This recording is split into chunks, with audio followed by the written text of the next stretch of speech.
యాదవుల వ్యవస్థాపకులు, ఇక్కడ సంఘం నిర్మించిన పెద్దలకు అందరికీ, ఎందుకంటే భారత చైతన్య యువజన పార్టీ నిర్ణయం యువకులది. భారత అంటే భారతదేశం, యువజన అంటే యువకులు, చైతన్యం అంటే మనమంతా మారాలి పార్టీ.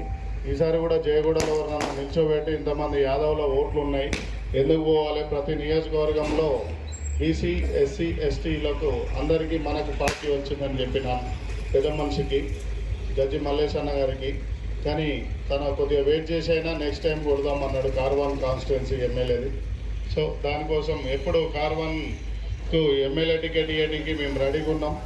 ఎప్పుడైనా ఇప్పుడు కాదు, ఎప్పుడైనా నేను మాట ఇస్తే 2 స్టేట్లలో మాట తప్పలేదు, ఇప్పుడు కూడా మాట తప్పనని చెప్తున్నా.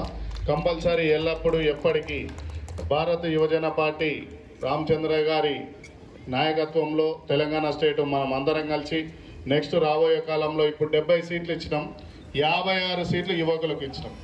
ఈ యువకులకు ఎంత 20 లోపు 20 నుంచి 30 నుంచి లోపం యువకులకే ఇచ్చినాం 40 సీట్లు. ఇంకో 30 సీట్లు పెద్దవాళ్ళకి ఇచ్చినాం, అనుభవం ఉన్న వాళ్ళకు. 70 సీట్లు రేపటి నుంచి అందరు తిరుగుతున్నారు. ఈసారి రిజల్ట్ ఒక 7-8 సీట్లు వచ్చేటట్టున్నాయి.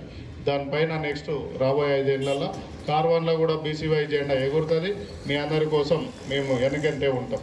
Thank you. రామచంద్ర యాదవ్ గారు ఇవాళ అసలు రావాలి ఇడికి, కానీ కొన్ని విషయాల మీద రాలేకపోయాడు. నెక్స్ట్ కంపల్సరీ తీసుకొస్తాయి, ఈ 10 రోజులలోనే తీసుకొస్తాయి.